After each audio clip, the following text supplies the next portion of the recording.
Okay, here we are for another poetry talk. And this one is on the Irish poet William Butler Yeats, commonly known as W.B. Yeats. And there's actually a slide in our class PowerPoint, which should currently be the first slide. And so if you want to go to that, you can do that.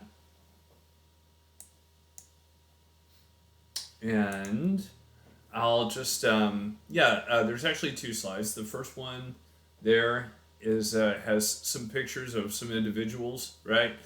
And we'll talk about those. The two guys, that's both photos of W.B. Yeats, and the woman is a, an Irish revolutionary that Yeats had a crush on for much of his adult life and proposed to a number of times, I believe, and she always rejected him because he was not violent enough for her. So we'll talk about that a little bit. Biography, looking at the slide there, Yeats is considered by a lot of people to be the 20th century's greatest English language poet. Okay? Um, which is one of those things. It's kind of like, the whole debate is Kobe Bryant or Michael Jordan, the greatest basketball ever, the GOAT, right?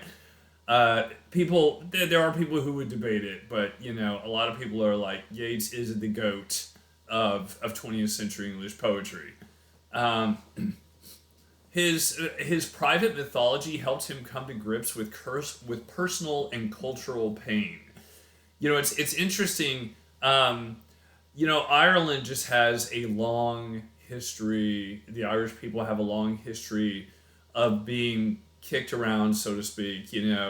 Uh, many centuries of oppression by England, and before that, other groups of people and stuff. The Vikings, the northern Europeans coming down and trashing Ireland basically before the English did, and so they've had a long history of just having their culture ripped out from under their feet by all these different groups coming in and taking over the land. And Yeats came along, and one of his life missions was to give the Irish back a sense of their own culture, because he felt that his people, they just they lacked that. They had been trampled underfoot so many times and for so long that, other than we drink beer and we herd sheep, they really lacked like a concept of their own arts, their own music, their own literature, their own mythology.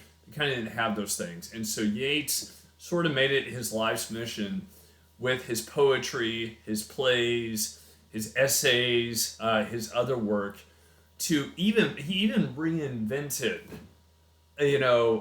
parts of Irish mythology. He made up characters that are today considered to be like, Irish mythological figures by some, and they don't realize actually Yeats came up with these in the late 19th, early 20th centuries. And it's interesting. He would go through these patterns sometimes.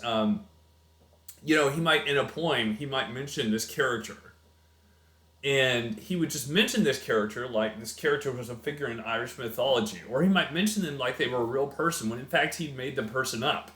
But he would mix them in with all these other characters. He was a great full collector of folk tales and folk stories. So he would go around the Irish countryside. He would talk to people. He would gather together Irish literature and folk stuff, mythology. But then he would also weave his own inventions into it. And so this character that, he actually made up himself, he would just insert this name into this poem. And then later on, he would say, write an essay in which he talked about the history of this character. And then later on, he might write a play about that character. And so Yeats just endlessly wrote and revised his work and wrote plays based on poems he'd written, poems based on plays he'd written, essays based on poems he'd written. And so he just spent his whole life creating this huge yeah, just mythology and building up these ideas.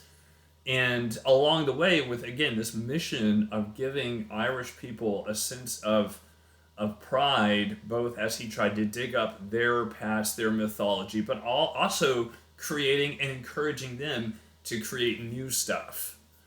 And so this was Yeats. He was a man on a mission.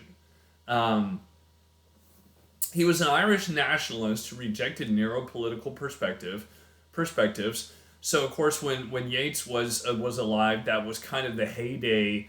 Well, I say the heyday. It had been going on for a long time and would go on after his death.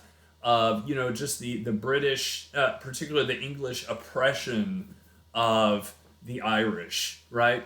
And some people try to say that that's like an argument against religion because it was English Protestants versus Irish Catholics, and even Irish Protestants because of English influence versus Irish Catholics. And you got a lot of terrorism and fight, it was just pretty violent and bloody. And so some people try to make a case against religion because of that.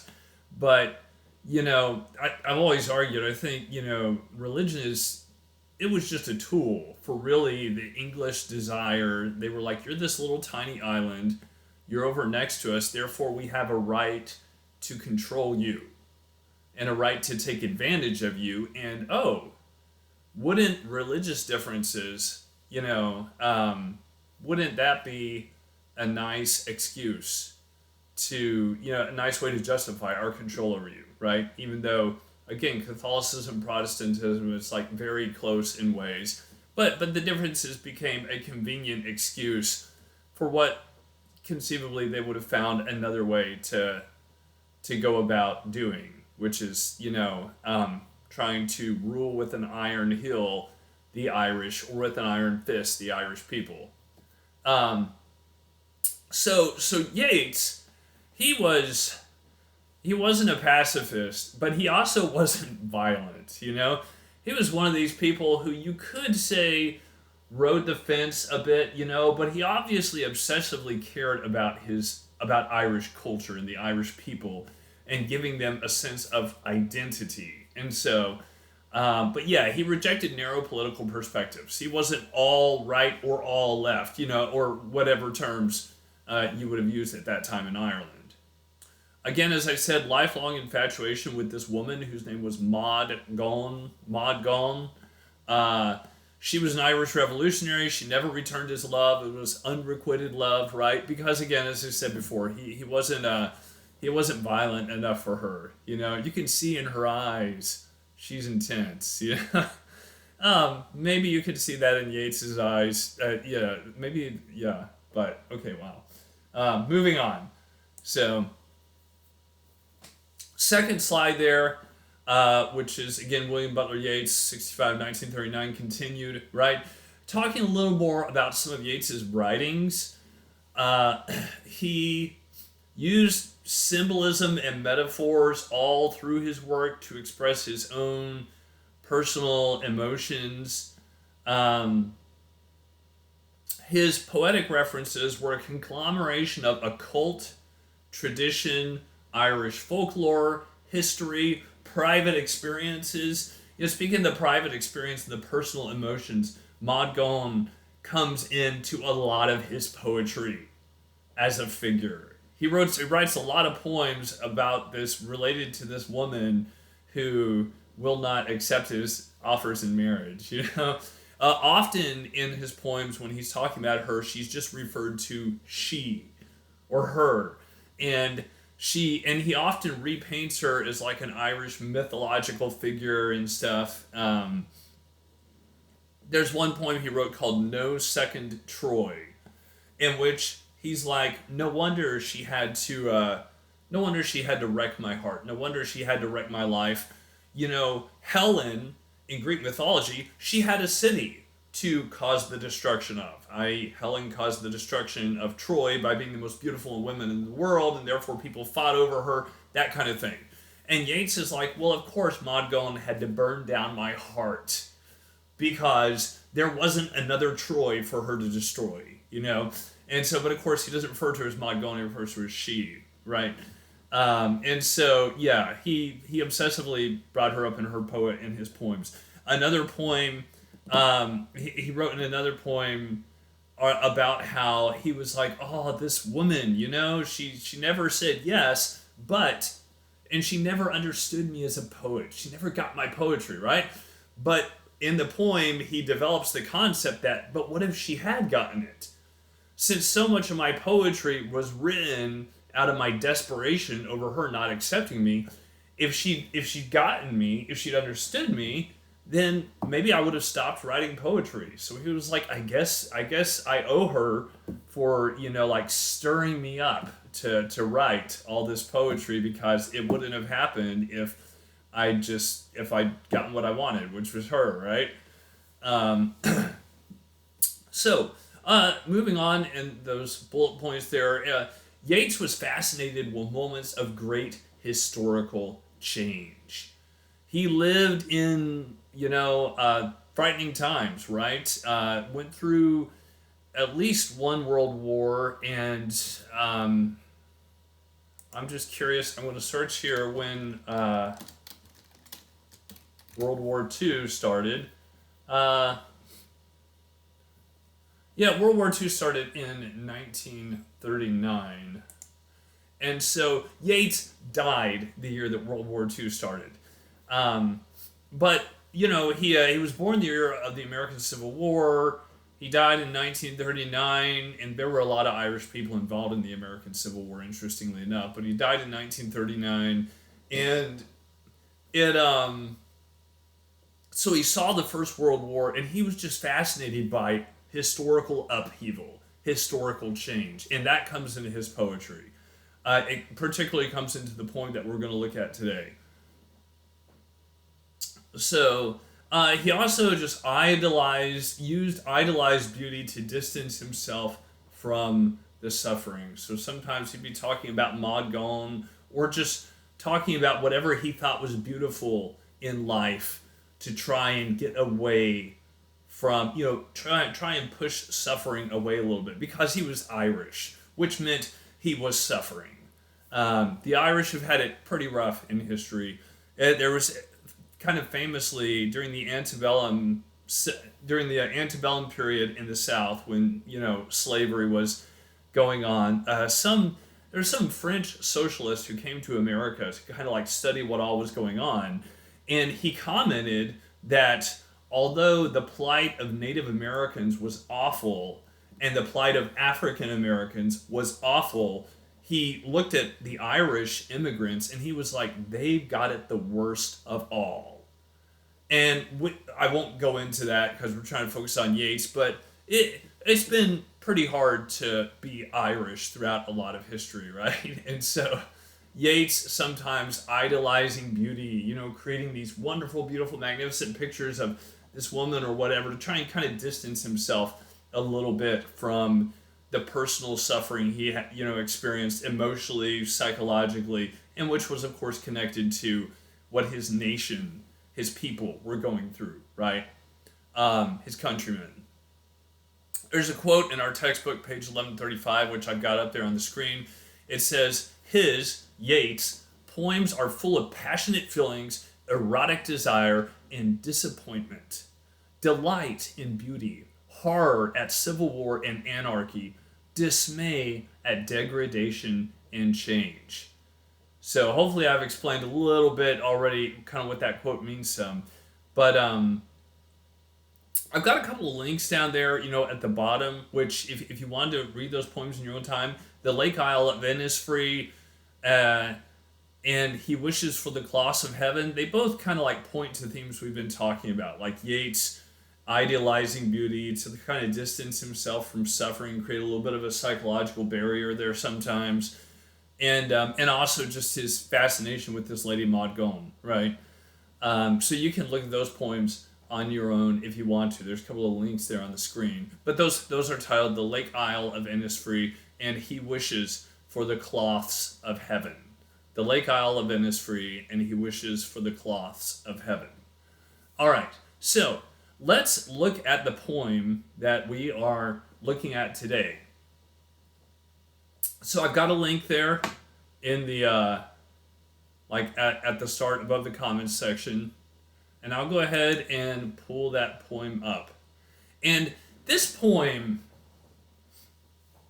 there's kind of two poems written in the 20th century that define the 20th century. At least two English poems. So as far as English poetry goes, there's like, if you think about two poems that just hit the 20th century like a hammer blow, one would be T.S. Eliot's The Waste Land. And it's super difficult to understand and really long. Um, the other poem is this one, The Second Coming. So, if you're going to pick two English poems that like just impacted the literary world in the 20th century, one of those would be this poem that we're going to look at today, The Second Coming. Um, so I'm just going to read it to you. There we go. The Second Coming by William Butler Yeats. Turning and turning in the widening gyre, the falcon cannot hear the falconer. Things fall apart. The center cannot hold. Mere anarchy is loosed upon the world. The blood-dimmed tide is loosed, and everywhere the ceremony of innocence is drowned. The best lack all conviction, while the worst are full of passionate intensity. Surely some revelation is at hand. Surely the second coming is at hand. The second coming! Hardly are those words out when a vast image out of Spiritus Mundi troubles my sight. Somewhere in sands of the desert, a shape with lion body and the head of a man, a gaze blank and pitiless as the sun, is moving its slow thighs, while all about it reel shadows of the indignant desert birds. The darkness drops again. But now I know that 20 centuries of stony sleep were vexed to nightmare by a rocking cradle. And what rough beast, its hour come round at last, slouches towards Bethlehem to be born? So, let's just work our way through this poem.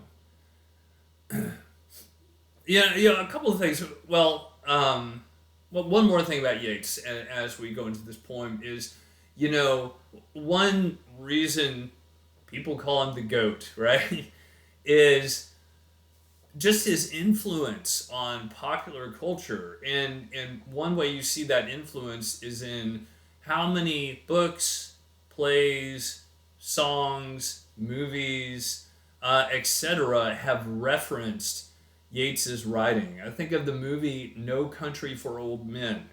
That phrase, "No Country for Old Men," that's Yeats. Yeah, that's a phrase from one of his other poems.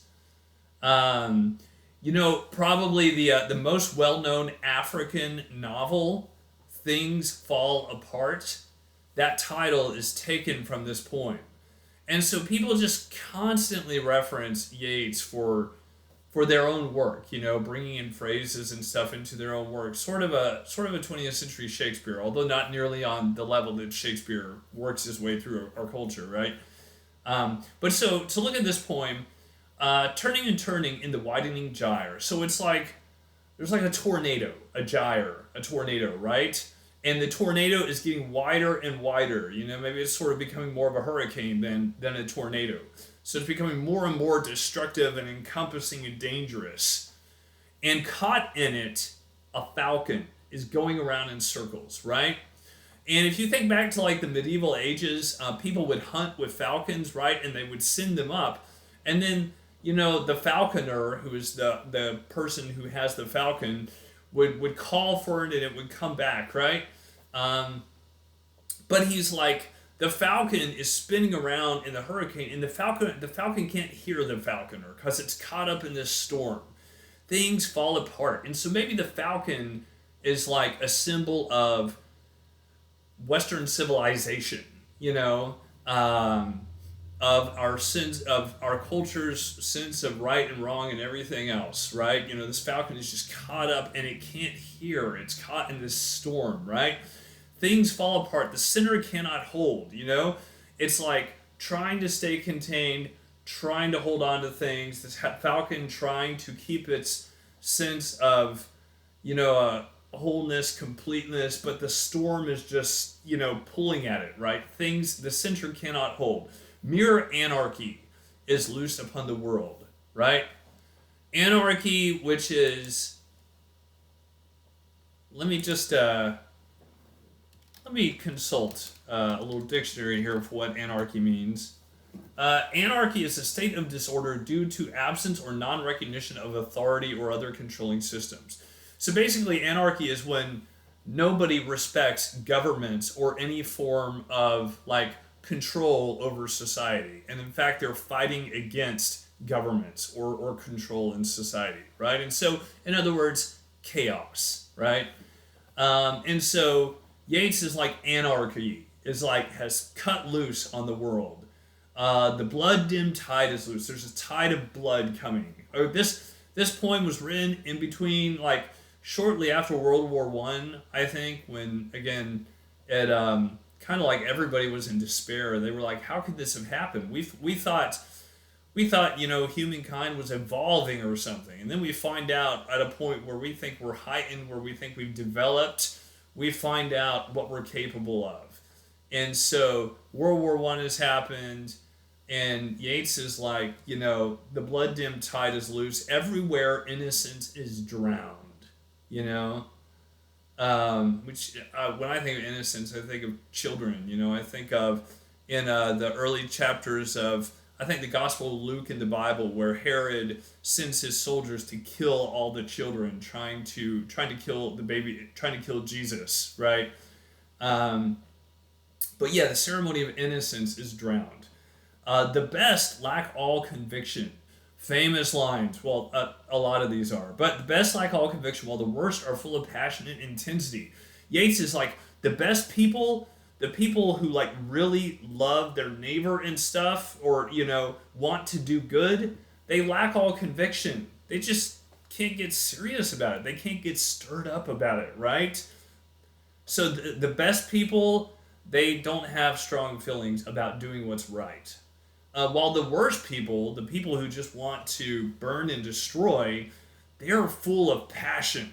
They're intense. And so he's yeah, surely some revelation is at hand, Yeats said. He's with the world falling apart like this, something big must be coming, there must be prophecy is about to be fulfilled. Surely the second coming is at hand. Reference to the Bible, the idea of Jesus, said one day he's going to return, and when he does, a lot of what he says about that is there's going to be a fight, with those who are against him, right, and are against humanity. Those who are for evil, Hitler types, and so secondly. And so Yeats is gosh, with all of this stuff going on, with the world just falling apart, the second coming must be at hand. But Yeats he's not a Christian, and so he's kind of going to take a little bit of biblical reference and stuff, and tweak it for his purposes, as somebody who is not hopeful about what's going on. The second coming, Yeats says, hardly are those words out when a vast image out of Spiritus Mundi troubles my sight. Spiritus Mundi, I believe, was a medieval maps of the world.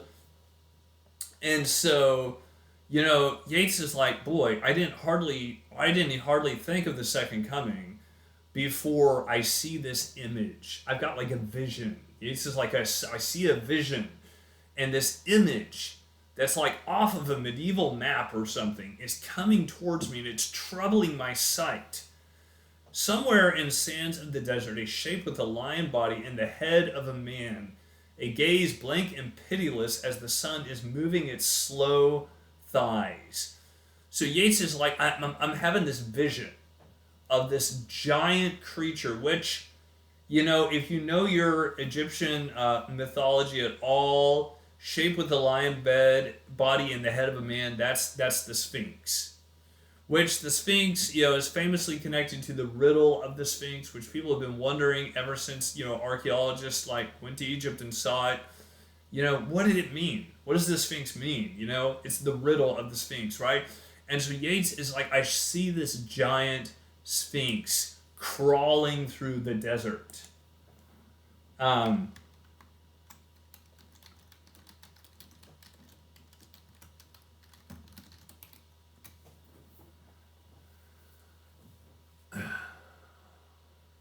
okay, you know what? I want to go back and correct that. Spiritus Mundi, it's a very complicated idea.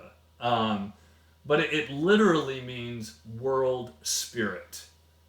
So out of the spirit of the world, this creature is coming, and so I think it's you can look it up if you want, but it's kind of a vague concept. But again, if you Google it, it comes up along with Yeats's reference to it, and so Yeats certainly kind of made the concept famous. But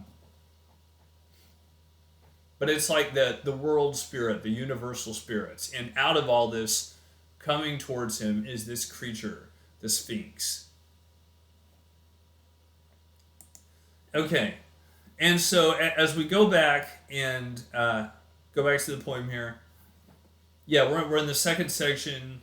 We're down about 6 lines. He sees this giant Sphinx crawling across the desert, shape of a body, head of a shape of a lion, head of a man, a gaze blank and pitiless as the sun. So when you look at the Sphinx's face, you don't know what the Sphinx is thinking. You don't know what it's supposed to be thinking, but it's pitiless. Yeats is like, this doesn't make me feel peaceful. It terrifies me in this vision he's having.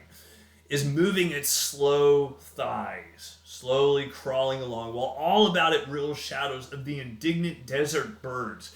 So there's these angry vultures flapping all around it, but they're following it.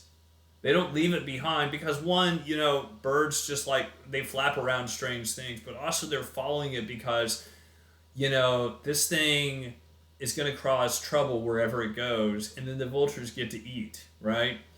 The darkness drops again. So Yeats is like, the darkness drops, meaning the curtains closed on the vision. I don't see the vision anymore.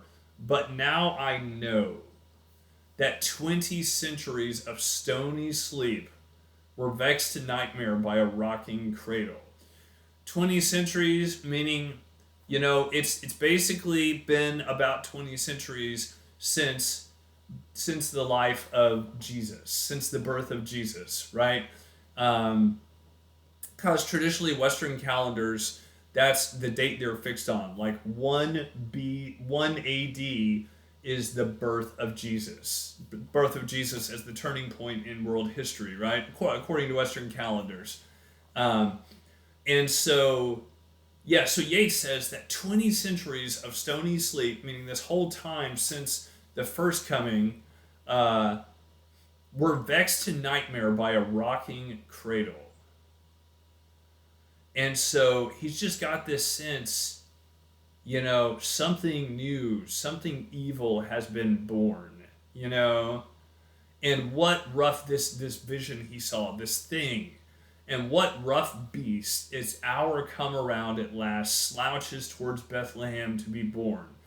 So he's like, there's something new coming, and it's coming towards Bethlehem, and it's not going to be good. And it's Yeats's like dreadful feeling that like a new and even bigger catastrophe is on the way. To his view, it's got to be end of the world. And as we know, World War II starts the year that he dies, and so that's right around the corner. People thought World War I was bad. A few decades later, they get hit with the second time with something even worse.